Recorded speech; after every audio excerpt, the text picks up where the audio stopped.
Eu tava lendo aquele PDF que você mandou para mim sobre o Adventismo. Parece que eles erraram na contagem do grande desapontamento, que existe um cálculo, não sei se vocês podem explicar. Que eles pegam 457 na reconstrução do templo, né? E, na verdade, o profeta Daniel fala que é a reconstrução da cidade. Então, seria o decreto de Artaxerxes em 445. Então, mesmo que você fosse aceitar isso como verdade, você teria que começar a contar em 445. Entendi. Mas é aquele calendário que disseram que erraram? Não, Caraítas. O calendário Caraítas. Porque o problema é o seguinte, eles falam que 22 de outubro de 1844 era o dia do Yom Kippur. Nunca na história do judaísmo nós temos o dia do Yom Kippur em 22 de outubro de 1844. Nunca. Ou é no final de setembro ou começo de outubro. Nunca no final de outubro. Nunca. Aí eles pegam uma seita chamada Caraítas que dizem, mas nem a seita Caraítas aceita isso. É um negócio complexo isso aí. Então, quer dizer, tá tudo errado. Agora, essas informações que eu estou te falando são públicas. Qualquer adventista de boa índole tem como saber. É que adventista é igual o petista. O petista acredita que o Lula é inocente. E o adventista crê que ele é profeta. É assim que funciona. E as proibições que existem, acho que o Paulo, vocês dois podem falar um pouco mais sobre isso. Tem algumas proibições meio estranhas que até mesmo a ciência e a medicina já disseram que não tem nada a ver. Por exemplo, eu sei que ela já falou um dia que a masturbação causava câncer, alguma coisa assim, ela falou. Eu vi um debate, mas não chega a isso, tá? Isso é pior. Ela proíbe algumas coisas, por exemplo, tomar café. Dizem que é por causa do vício. Deixa louco. E tal. Nós temos um livro escrito pelo pastor Nathanael Rinaldi. Se alguém quiser, eu mando o PDF gratuitamente. É só entrar em contato comigo. Chamado Ellen G. White, a profetisa adventista que falhou. É só me chamar no zap que eu mando para vocês. E ali tem vários engodos de Ellen G. White, né? Mas assim, tem muitas coisas engraçadas. Por exemplo, se teu filho tiver com fome, Ellen White dá um conselho fantástico. Você tranca a criança 3 dias dentro de um quarto. Depois de 3 dias, você abre o quarto, solta a criança que ela vai querer comer. Você imagina você fazendo isso com o teu filho. Então, assim, tem vários conselhos, assim, são absurdos. E aí, eu até falo pro Paulo, eu fico tão irado vendo esses caras, assim, posando de doutores, né? Não, porque eu tenho mestrado, doutorado, sou arqueólogo, não sei o quem, papapá. E aí, nós, doutores adventistas, pô, a profetisa deles é uma piada. É uma piada aquela mulher. Aquilo ali é uma vergonha. Para qualquer cristão, não só para os adventistas. E os caras tentam defendê-las de tudo quanto é jeito. E eles vão achar resposta, eles inventam. Se a resposta não existe, eles inventam. Ela fala o impropério, sabe? Eles vão lá e inventam. Então, quer dizer, a verdade, hoje em dia, no mundo, ela virou relativa. Porque você pode acreditar na mentira que você quiser. E os adventistas amam a mentira.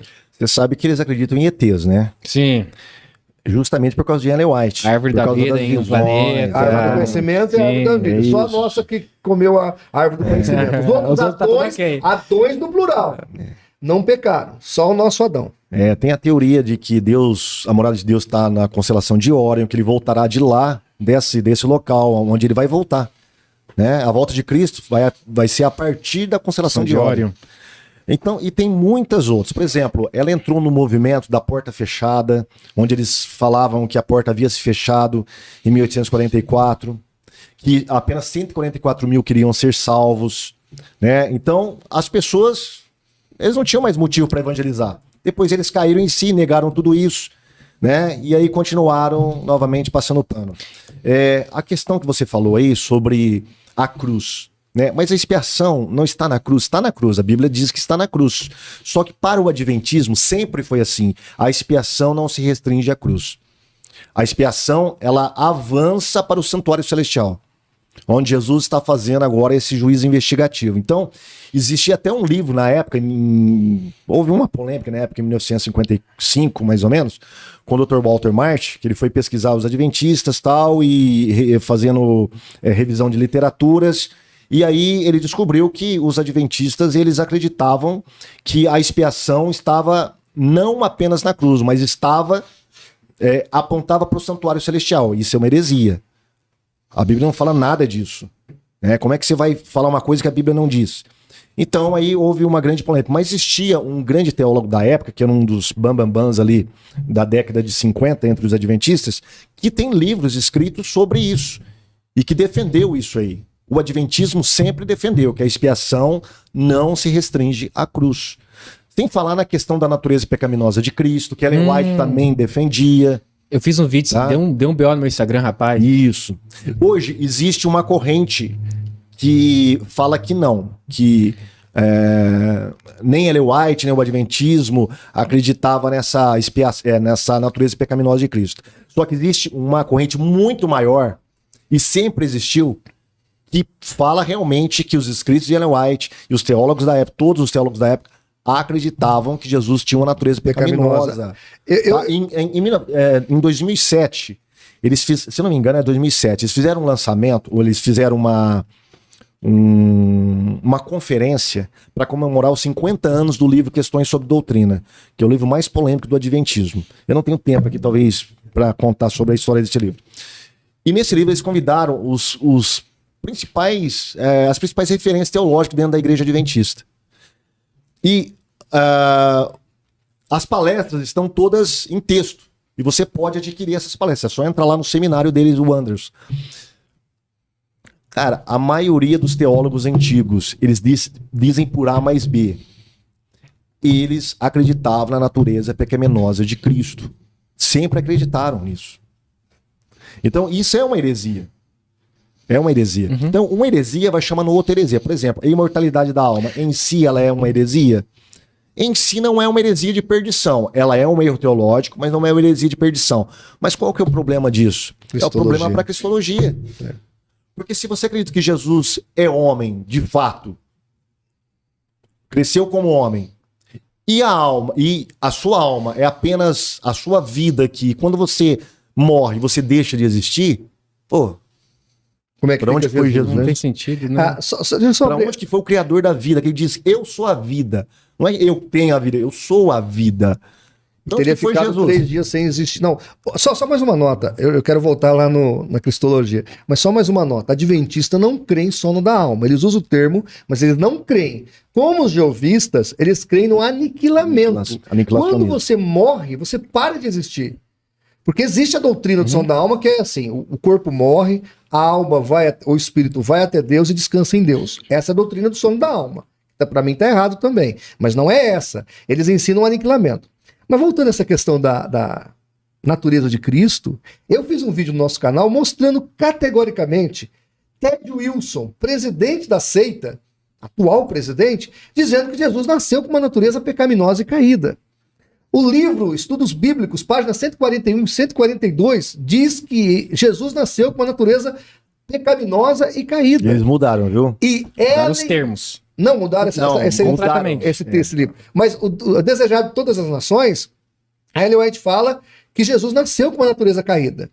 E aí eu peguei o recorte de vídeo, o Leandro Quadros e o Ivan Saraiva dizendo que é satânico ensinar que Jesus nasceu com uma natureza caída. Ora, a profetisa deles ensinou. Sempre ensinou. O presidente ensina. Quem quer conhecer o adventismo mais puro mesmo, tem que conhecer o pessoal do IAGE, que é o Instituto de Evangelização Agrícola, que é o pessoal que lançou a Bíblia de Ellen G. White.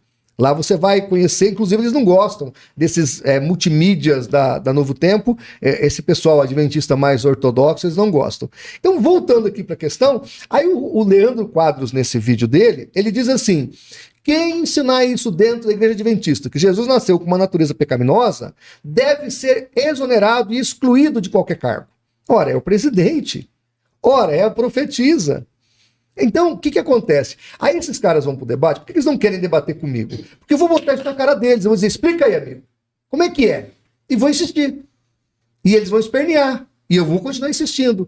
Então, eles querem, o debate com um cara desse aí, ou é lá no como é que chama lá a emissora? Deixa eu chamar o Rodrigo, se você faz debate aqui. Agora, sem nenhum problema. Deixa eu escrever aqui para não esquecer. Sem nenhum problema. Mas o que acontece? Eles gostam daquele debate que tem lá na HIT, que é com quem eles combinam, vê se a HIT chama o Elias Soares para debater com o Leandro Quadros. Leandro quase foi lá, o Elias Soares deu um chocolate nele, nunca mais, isso porque o intermediador lá, que é o Weber, estava do lado do Leandro Quadros. Era o Leandro Quadros e o Weber contra o Elias Soares. O Weber ele é pró-adventismo, né? A gente sabe muito bem, pró-adventismo. Completamente. Então o que acontece? Essa é a grande questão. Como é que você fala uma coisa dessa, que é diabólico, que tem que ser excluído, se você tem sua profetisa, se você tem os livros de teologia da organização, e se você tem o Ted Wilson falando isso? O negócio é complicado. E a sua visão quanto, assim, o Rodrigo Silva tá estourando nos podcasts por aí. Ele é inteligente, isso não podemos negar. Sim. Mas eu acho também, né? Não, então, Você pode negar eu falei que o isso diabo é ontem, inteligente? eu escrevi isso O ontem. diabo é... Não, ele Aliás, o melhor teólogo né? que existe no mundo é o diabo. Mas assim, eu falo sempre assim, ele como arqueólogo, né, ele é muito bom, mas teologicamente, eu acho ele muito fraco. Assim. Mas veja bem, eu questiono essa questão de arqueólogo pelo seguinte... Porque tem viés também, né? Então, tem viés. Qual artigo científico em revista especializada ele já escreveu? Quais são as produções científicas dentro da arqueologia que ele eu não conheço. Eu queria os achados arqueológicos da árvore da vida. Eu tenho livros eu dele, acho mas... assim, ele é muito bom como um estudante de arqueologia. Agora, ser arqueólogo já é completamente diferente, Quem outra pega esfera. o pincel e vai lá. Desvenda tudo mais. Rodrigo Silva é um estudante de arqueologia. Bom, mas ele é muito bom, porque ele é articulado. Fala bem. De fato. Não é dois caipiras do interior como eu e o Paulo. De fato, eles enganam bastante. Eles são treinados, né? A igreja adventista é uma igreja muito rica, né? É bilionária, uma igreja bilionária. Eles arrecadam muito por ano. Tem um NASP aqui, enorme, a faculdade deles, rapaz. Teve um ano que eles arrecadaram mais do que essas grandes corporações. Muito mais. Mais que a Microsoft. Exatamente. Nossa. Exatamente. Eu tenho documento. Muita grana. Aliás, mais que a Microsoft, isso foi em 2005, 2007. E mais que a Petrobras, quando a Petrobras ganhava dinheiro ainda. Eles arrecadaram mais que Petrobras e mais que a Microsoft. Nós estamos falando de uma seita bilionária. Eles não acabam com a gente porque eles não têm interesse. A liderança sabe da gente. Eles têm, inclusive, um ex-adventista me contou que eles têm até dossiê nosso. Eles acompanham a nossa vida. Eles têm lá o departamento de mídia dentro da seita, que eles acompanham os apologistas. Tá entendendo? Eles têm o acompanhamento. Como nós não estamos atrapalhando muito o crescimento deles, porque no Brasil, por exemplo, é o lugar que eles mais crescem. É um dos lugares que eles mais se desenvolvem. Aliás, todas as seitas crescem mais. Aqui tudo cresce. Porque nós temos aqui no Brasil esse enlace com as seitas. O brasileiro é místico. E os teólogos brasileiros não se posicionam. Aí você vê Luiz Saião abraçando o Rodrigo Silva. Ele não está abraçando o Rodrigo Silva, ele está abraçando o adventismo. Aí você vê agora o Marcos Eberle abraçando o Rodrigo Silva. Ele não está abraçando o Rodrigo Silva, está abraçando a seita adventista do sétimo dia e com isso levando pessoas ao covil dos lobos. Entregando as ovelhas ao covil dos lobos. Isso é gravíssimo. Outra coisa, eles não sabem o mal que fazem ao abraçar o adventismo. Vou te contar uma história. Tem um ancião, que é médico, ex-ancião da igreja adventista, ele tem um consultório no Brasil e nos Estados Unidos. O cara viaja Brasil, Estados Unidos, ponte aérea, porque ele atende lá e aqui. E esse camarada, ele saiu da adventista, congrega numa igreja independente dos Estados Unidos, uma igreja evangélica, e ele estava saindo com a família. Então ele mandava o irmão, o parente, o tio, a tia, o pai, a mãe assistir no mesmo nível o doutor Luiz Saião, porque o Saião é do mesmo nível que o Rodrigo Silva, se não for mais. Quando o Saião abraçou o Rodrigo Silva, porque não foi só fazer um podcast, porque nós poderíamos estar aqui, ter um católico, um espírita, um ateu aqui nessa mesa, não quer dizer que a gente comunga da mesma fé. Mas quando o Rodrigo Silva senta na mesma mesa com o Luiz Saião, e o Luiz Saião joga confete em cima dele, chama ele de irmão, e vai fazer caravana para Israel junto, né? E diz que crê na mesma fé e tudo mais, essas pessoas, a família desse ex-adventista recrudesceram e voltaram para a seita por causa disso. Mas se não faz diferença, vou ficar dentro do adventismo. É como você, que parece que não gosta do Dia do Trono. O Dia do Trono cantou com os padres. O Dia do Trono cantou com o padre Marcelo, com o Fábio de Mello. Quer dizer, na cabeça do evangélico leigo, ou do católico leigo, ele fala, para que eu vou sair do catolicismo se o Diante do Trono canta junto com os meus padres? Eu posso ficar aqui na igreja católica e ser de Jesus. Ecumenismo, né? É o ecumenismo. Então isso, para eles é bom, mas para nós é péssimo. E eu fico triste que está escrito, a Ellen White nos livros dela fala assim, se aproxime dos pastores, porque eles precisam ser salvos. E salvando o pastor, você salva a igreja inteira. Tanto que há N exemplos até hoje, se você dá um Google aí, de igrejas da Assembleia de Deus, Batista, que os adventistas vão lá, tiram a placa da igreja e colocam igreja adventista lá.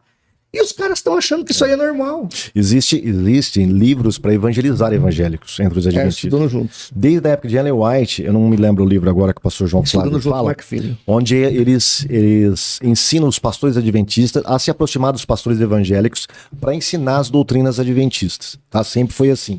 Ele, como diz o pastor em memória, o pastor Nathanael Rinaldi, os adventistas falam pelos dois lados da boca. Fala por um lado e nega pelo outro. Sempre foi assim, duas caras, sempre. E existe livro, o Estudando Juntos, é um livrinho assim do Mark Finney, né? Mark Finney. Onde ele ensina a se aproximar de presbiterianos, batistas, pentecostais, de todos. E como conversar com eles. Primeiro você entra em contato com as doutrinas em comum que nós temos. Depois você ensina as doutrinas distintivas do adventismo. Ou seja, para eles... todo o evangelho precisa ser ganho para o adventismo. Se você perguntar para um adventista, trazer, por exemplo, o Rodrigo Silva ou qualquer um dos grandões lá do adventismo, aqui perguntar, a igreja adventista é a única que vai ser salva? Eles vão falar, não. Não. Por que não? Porque eles acreditam que dentro das outras igrejas evangélicas sempre vai ter um povo que eles chamam de remanescente. Remanescente não é só a igreja adventista. Para eles, esse remanescente, hoje, ele se estendeu a outras igrejas também. Só que é o seguinte, veja bem, esse evangélico que está lá, que faz parte desse suposto remanescente, para ele ser salvo, ele tem que se tornar adventista. Ele não vai ser salvo lá no presbiterianismo, entre os batistas, entre os assembleianos. Ele tem que se tornar adventista. Então ele é um pré-salvo. Tipo isso, é tipo isso. Exato. Vamos usar esse termo aí. Então, ele tá lá. Ele é salvo lá, tem salvo entre os presbiterianos, entre os batistas, não precisa ser só adventista. Mas no final, para ele ser de fato salvo, ele tem que se tornar um adventista, porque eles acreditam que nós não temos toda a verdade. Só eles possuem toda a verdade. E dentre elas a questão do sábado. Porque a questão do sábado é uma questão de pedra de toque para eles. Ou de salvação ou não. Separação no final de tudo, quando surgir a suposta lei dominical, onde o governo americano junto com o Vaticano vai perseguir a igreja verdadeira e vai implantar o domingo, forçar as pessoas a guardar... Ai, que besteira. Enfim. Isso é no grande conflito, isso aí. Isso eu li. No grande conflito e outros livros também. As pessoas que se recusarem, elas vão receber o selo de Deus. Mas as que aceitarem vão receber a marca da besta. Qual que é o selo de Deus? A guarda do sábado. Então, no final das contas, o sábado vai salvar. É o critério de salvação final. É o sábado. O sábado é soteriológico. Mas eles negam, eles vão negar. Se você trouxer qualquer adventista aqui, ele vai negar isso. Entendendo? Mas quando você vai puxando os fiozinhos, né, as pelinhas ali, você vai chegar no bendito do sábado, que você tem que guardar ele, porque senão você não vai ter salvação eterna. Ellen White fala assim, Testemunhos Seletos, volume 1, Testemunhos Seletos, volume 2, página 386, segunda edição, ela diz assim, temos uma obra a fazer por ministro de outras igrejas. Deus quer que eles se salvem. Nossos ministros devem buscar aproximar-se dos ministros de outras denominações. Então, para a igreja adventista, os outros ministros, pastores de outras igrejas, são perdidos. E esta aproximação que eles fazem é para levar a graça que Ellen White trouxe ao mundo. Então, eles também têm a ideia, a Ellen White, que nós fazemos parte da Babilônia. Nós somos filhos da Grande Babilônia. A Grande Babilônia é a Igreja Católica. Nós somos filhos da Grande Babilônia. E ela insiste, né? E ela insiste dizendo que não é correto, tá? Aí ela começa a falar sobre guardar o domingo também, etc, etc, e tudo mais.